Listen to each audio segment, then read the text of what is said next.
Welcome to long-form content of Tech Bytes and News. This is a compilation on latest news and articles featured on Hacker News.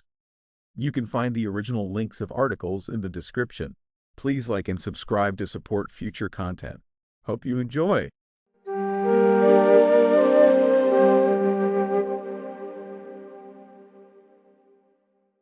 Welcome to Tech Bytes and News, your daily roundup of articles featured in Hacker News. Today we're diving into a powerful task manager, Task Explorer, a GitHub project with some seriously impressive features.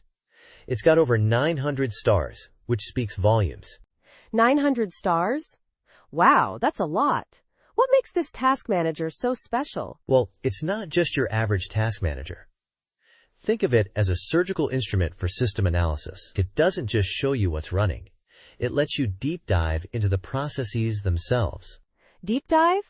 How so? It's got panels for everything. Threads, memory, handles, sockets, you name it. You can even edit process memory and see real-time data on network traffic and disk access. It's like having a system profiler built right into the task manager.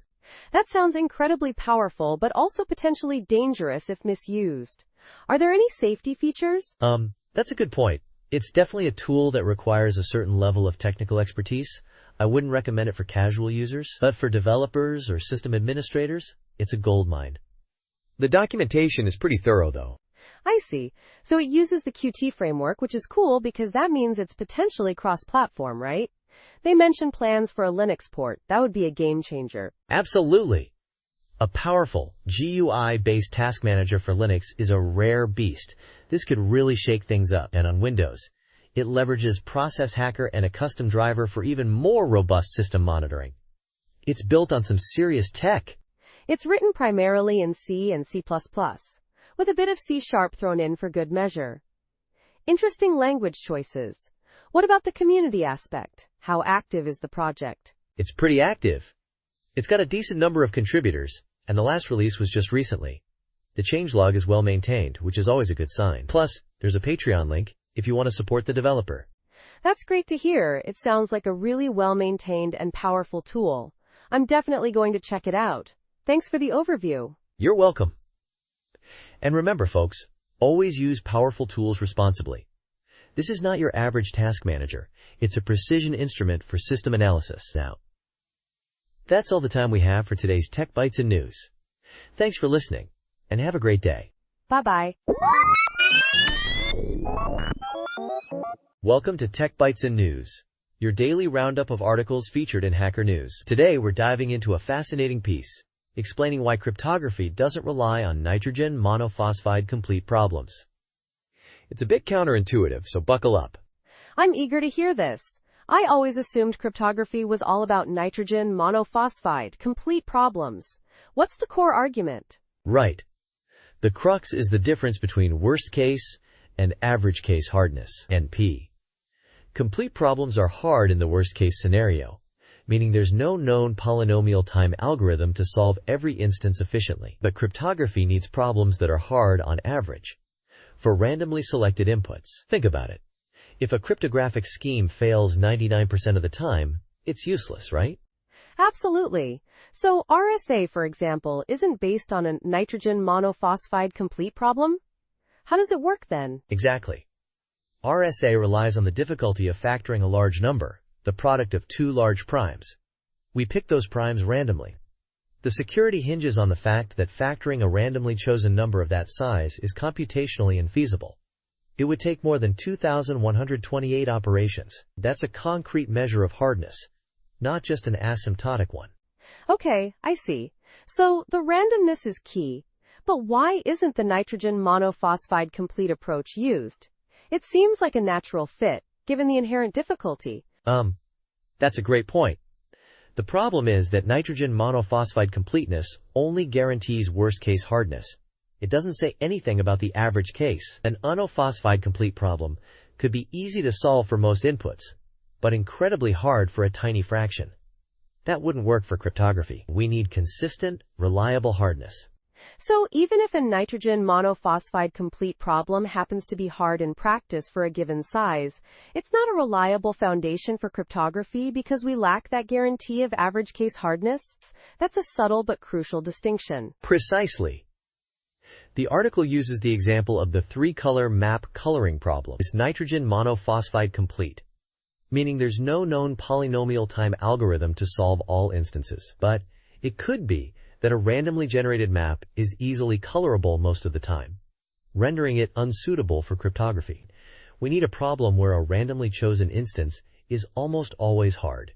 Interesting. So what problems are used in cryptography then? Are they all just empirically hard, or is there more to it? Well, there are problems like the discrete logarithm problem for elliptic curves and the shortest vector problem for lattices. We don't know if these are nitrogen monophosphide complete, but we have strong evidence that randomly chosen instances are incredibly difficult to solve. There's also some exciting work on lattice problems, where worst case and average case hardness are linked. But even then, we haven't yet built a crypto system based solely on the worst case hardness of a nitrogen monophosphide complete problem. That's quite a revelation. So it's not just about the theoretical difficulty of a problem, but also about the practical, probabilistic hardness of its randomly generated instances. That's a key takeaway. Exactly. It's a fascinating area where theoretical computer science and practical cryptography intersect. And that's why cryptography isn't based on nitrogen monophosphide complete problems. It's about average case hardness, a much more nuanced and demanding requirement. Thanks for joining us on Tech Bytes and News. We hope you enjoyed this deep dive into the world of cryptography. Have a great day. Bye-bye. Welcome to Tech Bytes and News, your daily roundup of articles featured in Hacker News. Today we're diving deep into a chilling investigation. How Match Group, the parent company of Tinder, Hinge, and other dating apps, prioritized profits over user safety, specifically regarding sexual assault reports. It's a story that will leave you speechless. Speechless is right. I've seen the headline, but I'm eager to hear the details.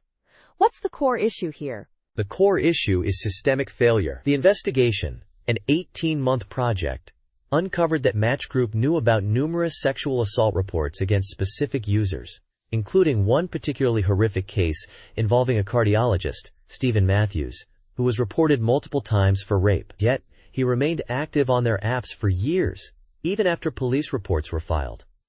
Unbelievable, right? Absolutely unbelievable. So they had a safety policy, right?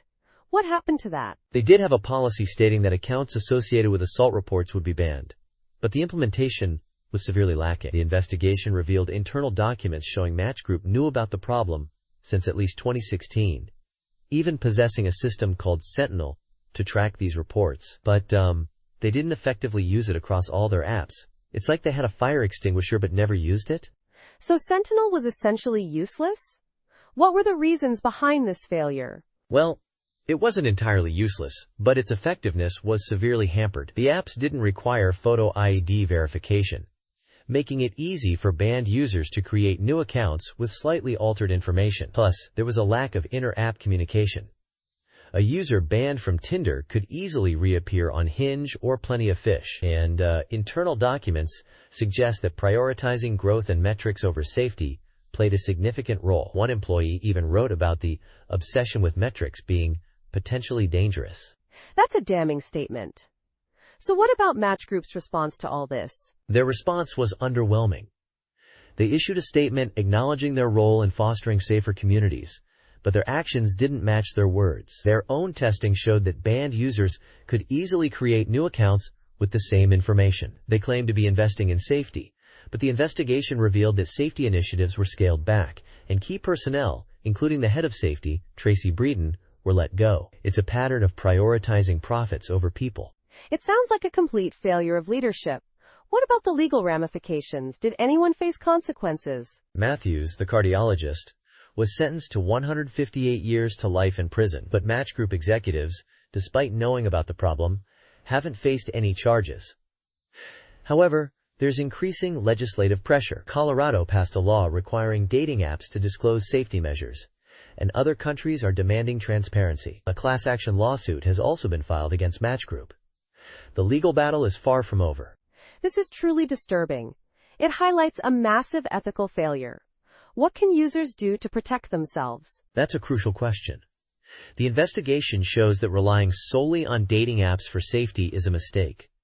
Users need to be proactive. Background checks, while not foolproof, can offer some additional information. Meeting in public places for initial dates is also crucial. And, most importantly, trust your instincts. If something feels off, it probably is. Don't hesitate to leave a situation that makes you uncomfortable. Excellent advice. This whole situation underscores the need for greater transparency and accountability in the tech industry, especially in the dating app space. It's a wake-up call for both companies and users. This isn't just about dating, it's about safety and human lives. Exactly. This investigation shines a light on a dark side of the online dating world. We need stronger regulations and more responsible corporate behavior to ensure user safety. Thank you for joining us on Tech Bytes and News. We hope this discussion prompts you to be more aware and proactive in your online interactions. Have a great day and stay safe. Bye-bye. Welcome to Tech Bytes and News, your daily roundup of articles featured in Hacker News. Today, we're diving deep into a fascinating project. Data scraping League of Legends replays the hard way. For fun! It's a wild ride. Wow, sounds intense.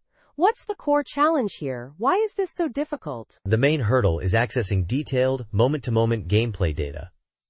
Riot's public APIs only offer aggregated stats, total kills, gold, etc., not the granular data needed for advanced analysis.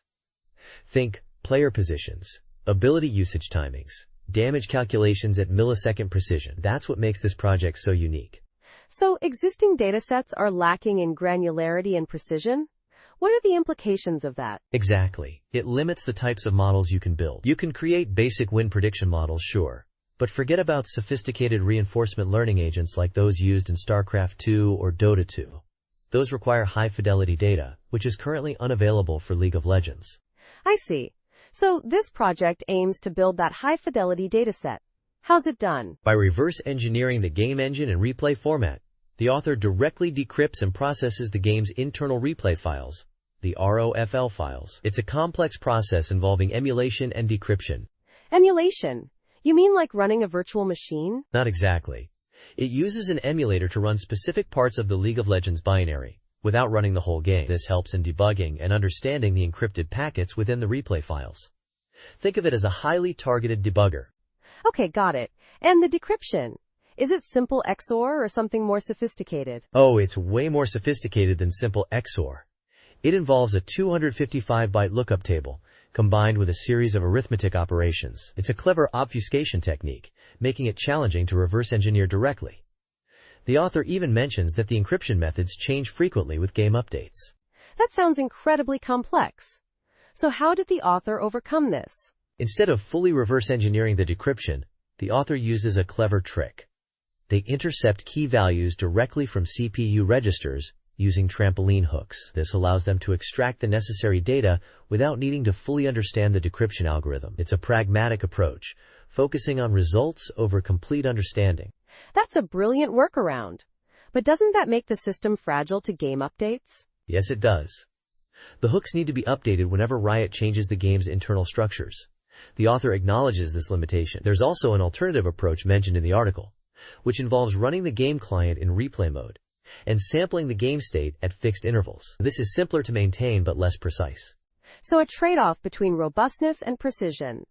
What about performance? How fast is this data scraping process? Surprisingly fast. The author initially used the Unicorn emulator, which was slow, but then rewrote it in Rust, creating what they call an exception emulator. This native implementation processes a 15-minute replay in just 3 seconds. A significant improvement over the initial approach. 3 seconds? Woo! That's amazing!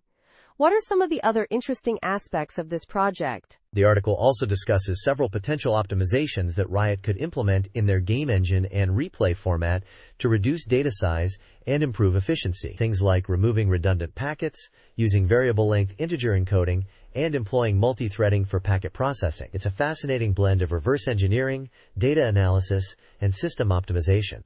It really is. This project highlights the challenges and ingenuity involved in extracting data from complex, closed-source systems. It's a testament to the power of reverse engineering and creative problem solving. Absolutely. And that's a wrap for today's Tech Bytes and News. Thanks for tuning in, and we'll see you next time with more exciting tech discussions. Goodbye. Bye-bye. Welcome to Tech Bytes and News, your daily roundup of articles featured in Hacker News. Today, we're diving deep into the Lenovo Legion Go S, a new handheld gaming device running Steam OS. It's generating a lot of buzz, and we're here to unpack why. Absolutely. The article mentions this as potentially a Steam Machines 2.0 moment. Is that hype, or is there real substance to that claim? That's the million-dollar question. The original Steam machines flopped, remember? This time, it's a much more cautious approach. Lenovo's only releasing a Steam OS version for one device, the Legion Go S. Unlike the initial Steam machine launch, which had multiple manufacturers on board, it's a pilot program, a test of the waters. I see. So it's less of a full-fledged platform push and more of a strategic toe dip? Interesting. Precisely. Lenovo's also hedging their bets by releasing a Windows version first. They're not putting all their eggs in the Steam OS basket. Plus, the Steam OS version is priced lower. A smart move to attract buyers. It's all about minimizing risk. The specs are pretty impressive though, especially compared to the original Steam Deck. A larger, higher resolution screen, a more powerful processor, the Z2 Go or the Z1 Extreme, and more ports. It's a significant upgrade. Absolutely. The Z2 Go, while a budget option, still outperforms the Steam Deck's processor in many benchmarks. But the Z1 Extreme version is where the real power lies, and that extra USB port is a game changer. No more juggling docks and adapters. A small detail, but a huge improvement in usability. But there's some confusion around the chipsets, right? Some reports say only the Z1 Extreme will be available with the Steam OS version, while others mention the Z2 Go. That's a bit contradictory. You're right. Lenovo's announcements have been, less than crystal clear. It's a bit of a mess, to be honest. The marketing materials seem to blend the Windows and Steam OS versions together. It's a bit frustrating. So what about Valve's role in all this? The article mentions Valve providing software support and even a Steam OS beta for other handhelds. That's a big deal. Exactly. Valve's involvement is crucial. They're actively working on improving Steam OS compatibility beyond just the Legion Go S. They're hinting at broader support, but they've also admitted their resources are stretched thin supporting the Steam Deck. It's a balancing act. It's a gamble then. A calculated risk for both Lenovo and Valve. Lenovo is trying to revitalize its Legion Go line, and Valve is testing the waters for wider Steam OS adoption. It'll be interesting to see how it plays out. Absolutely. The success of the Legion Go S with Steam OS could pave the way for more handhelds to adopt the OS. But if it fails, it could signal a retreat from this strategy. 2025 will be a pivotal year. One final thought. The asymmetric controller design is interesting. It's a departure from the Steam Deck's more traditional layout. How do you think that will affect the gaming experience? That's a great point. It's definitely a bold choice. Whether it's better or worse than the Steam Deck's design remains to be seen. It'll depend on individual preferences and hand sizes. It's a matter of ergonomics. Well, this has been a fascinating discussion. Thanks for breaking down this complex story for us. My pleasure. And to our listeners, thanks for tuning in to Tech Bytes and News. We'll catch you next time with more tech news and analysis. Goodbye. Bye-bye. Welcome to Tech Bytes and News, your daily roundup of articles featured in Hacker News. Today, we're diving into a really cool GitHub project, YK Notify. It's a macOS utility that notifies you when your YubiKey needs a touch. Pretty neat, huh? Yeah, that sounds super useful. I'm always forgetting to touch my YubiKey, leading to frustrating delays. So how does this YK Notify thing actually work? It's clever. It monitors macOS system logs for specific messages associated with the YubiKey waiting for a touch. It uses the logstream command, which is pretty powerful. So it's essentially pattern matching on log messages? That's a pretty elegant solution, Thort. But how does it differentiate between different YubiKey actions like FIDO2 and OpenPGP? Exactly.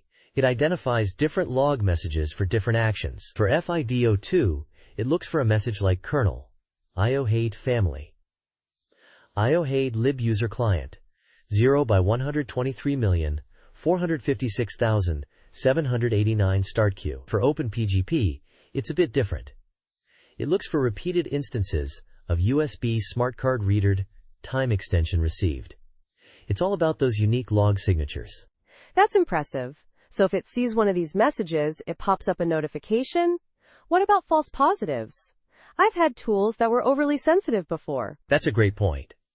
The creator mentions some rare false positives, but importantly, no false negatives. They encourage users to report any issues, which is a good sign of active maintenance. The installation is straightforward too. Just a simple go install github.com/operator/inotify. I see.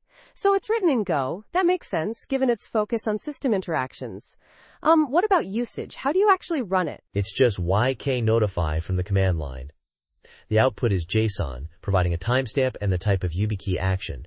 It's pretty minimal, but effective. They also mention plans to add a launch agent for automatic startup and better notification integration via OSA script in the future. That's a really well thought out project. I like the simplicity and the focus on solving a specific problem effectively. It's a great example of how a small utility can significantly improve workflow. Absolutely. It's a testament to the power of targeted solutions. And the fact that it's open source and actively maintained makes it even better. The project has already garnered 53 stars on GitHub, which speaks volumes about its usefulness. Plus, the documentation is clear and concise, which is always a plus. Definitely. It's a great example of a practical, well-executed project. I'm definitely going to check it out and give it a try.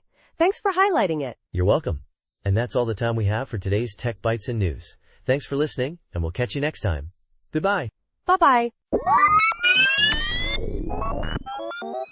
Welcome to Tech Bytes and News, your daily roundup of articles featured in Hacker News. Today we're diving deep into Dead Beef, a seriously impressive and surprisingly versatile open-source music player. It's not your average media player, folks. Yeah, I've heard whispers about it. But what makes it so special? Is it just another pretty face? Oh, it's way more than a pretty face. It's a powerhouse of features.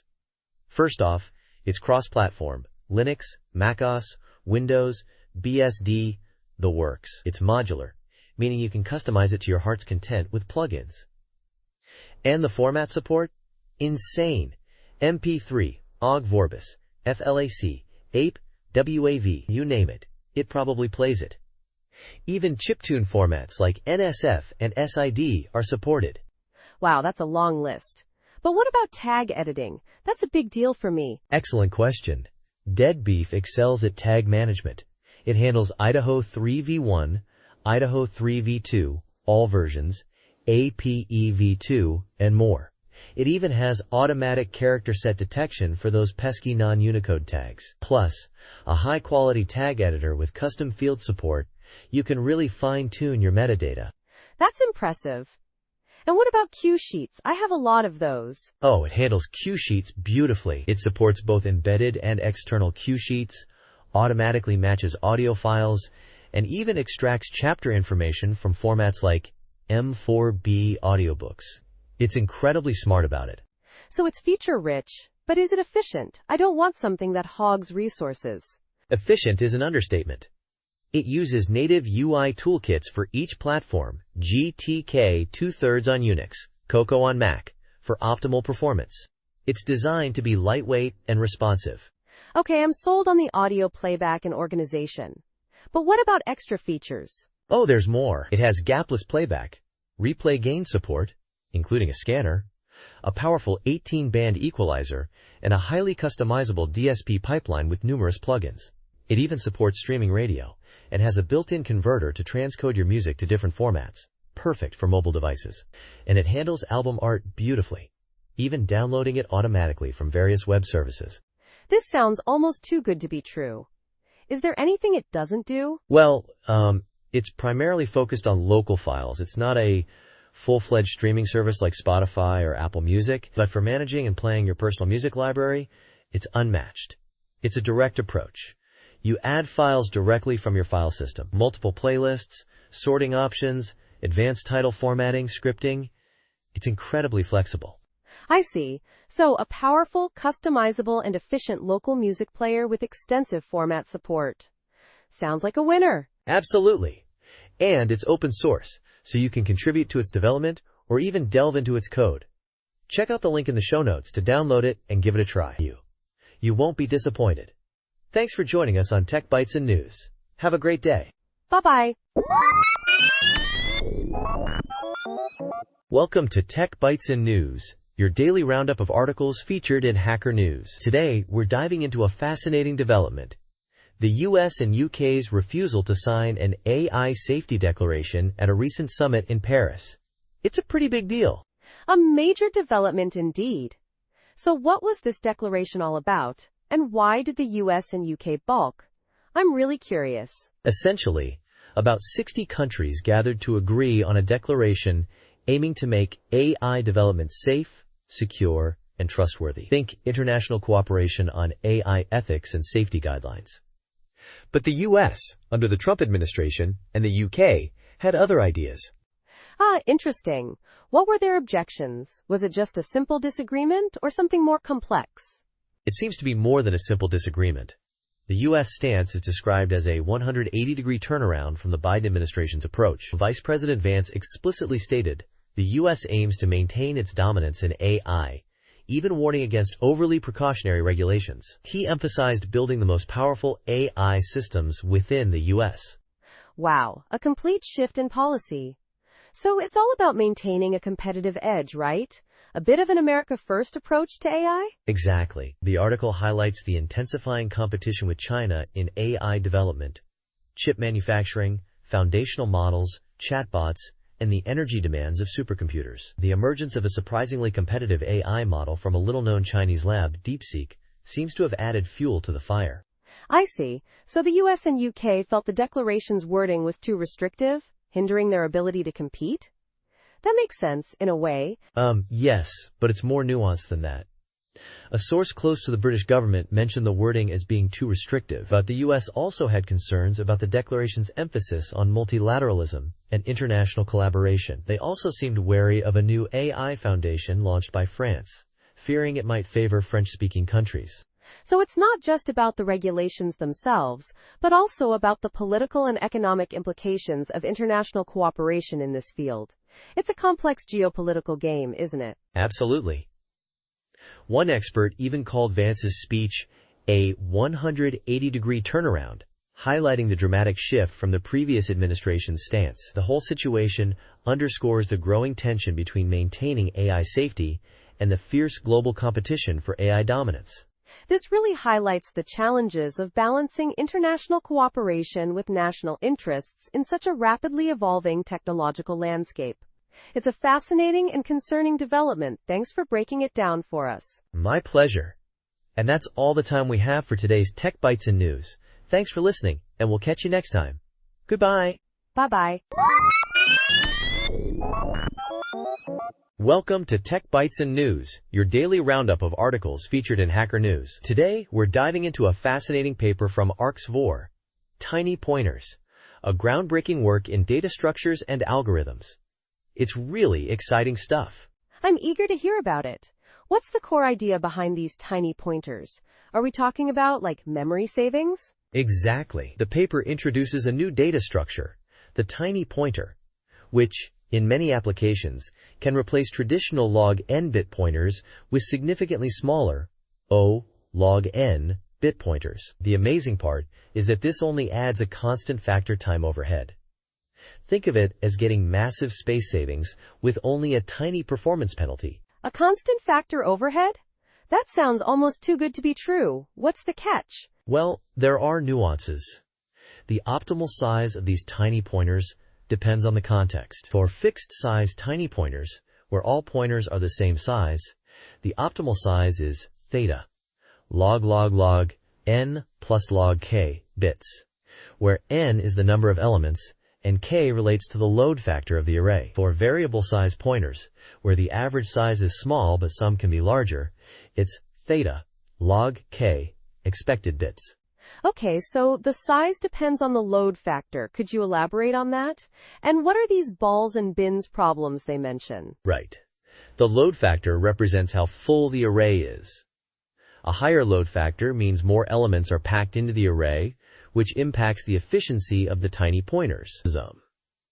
The balls and bins problems are classic problems in probability and combinatorics that the authors had to revisit to develop their optimal tiny pointer constructions. These results are interesting in their own right, even outside the context of tiny pointers. It's a nice example of how seemingly unrelated fields can intersect. Interesting. So how are these tiny pointers applied? The paper mentions several classic data structure problems. Yes, they use tiny pointers to improve 5 classic data structure problems: data retrieval, succinct dynamic binary search trees, space-efficient stable dictionaries, space-efficient dictionaries with variable size keys, and the internal memory stash problem. In each case, they take existing space-inefficient solutions that use traditional pointers and make them space-efficient, essentially for free. It's a powerful technique. So it's not just a theoretical improvement, it has practical implications for improving the efficiency of existing data structures? That's quite significant. I'm curious, what are the limitations? Are there any scenarios where tiny pointers wouldn't be beneficial? That's a great question. While the constant factor overhead is generally small, it might become significant in applications where performance is absolutely critical. Also, the space savings are most pronounced when dealing with very large datasets. For smaller datasets, the overhead might outweigh the benefits. It's all about finding the right balance. I see. So it's a trade-off between space and time complexity, tailored to specific application needs. This is a really elegant solution, though. It's amazing how such a seemingly small change can have such a big impact. Absolutely. The elegance of the solution, combined with its practical implications, makes this paper a significant contribution to the field. It's a testament to the power of clever data structures and algorithms.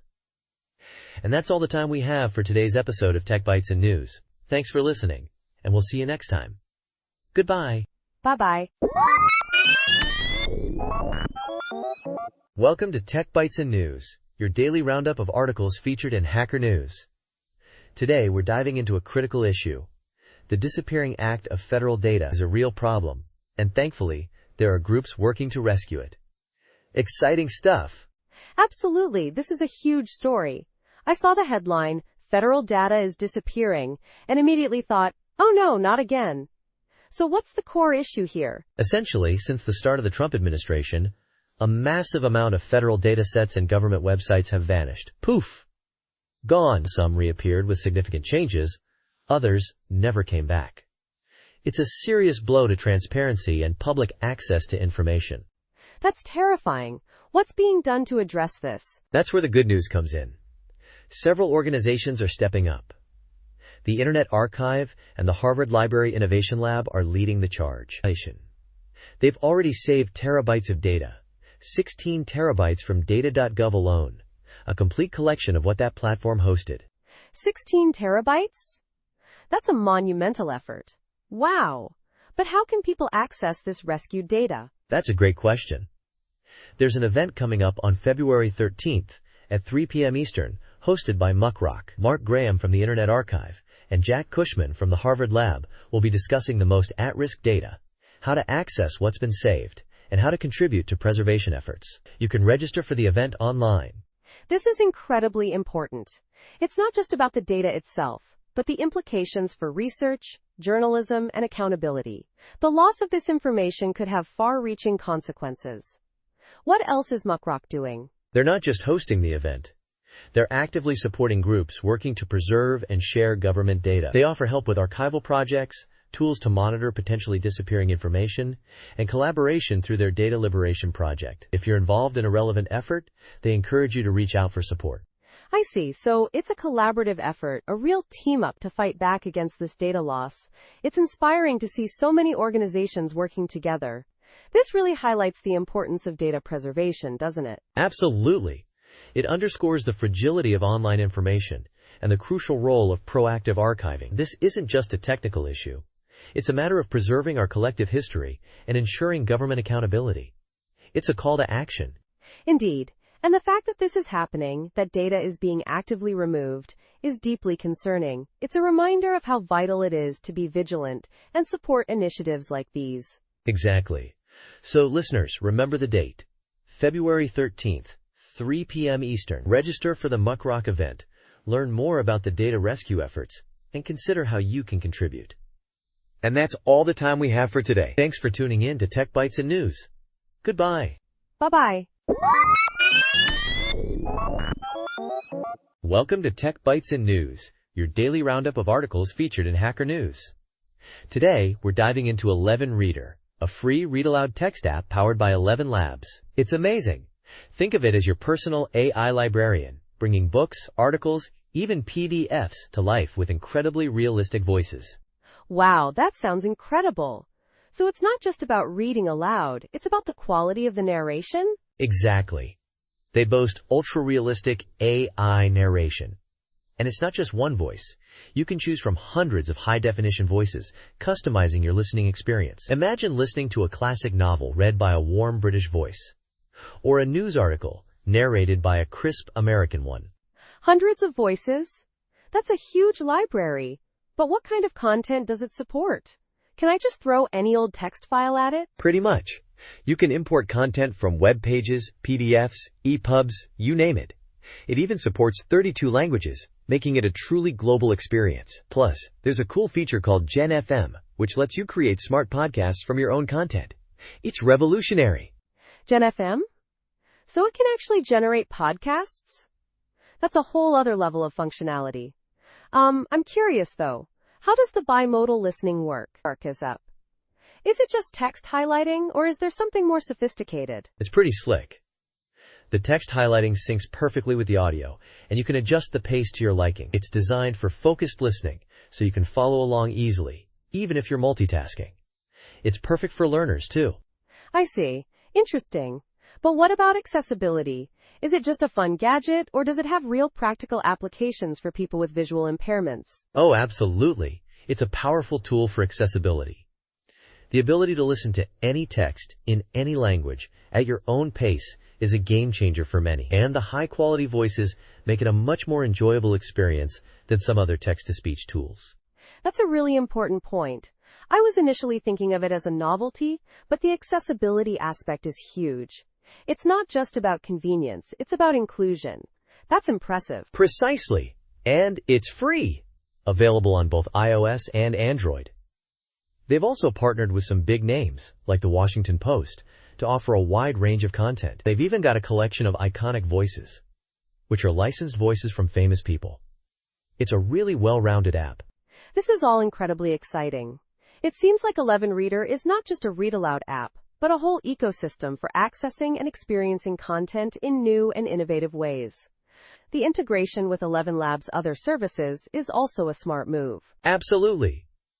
It's a testament to the power of AI and its potential to revolutionize how we consume information. And the fact that it's free and available globally makes it even more impactful. So if you're looking for a new way to enjoy books, articles, or just about any text, definitely check out 11 Reader. Definitely will. Thanks for the rundown. This has been a fascinating discussion. My pleasure. And to our listeners, thanks for tuning in to Tech Bytes and News. Have a great day and happy listening. Bye-bye.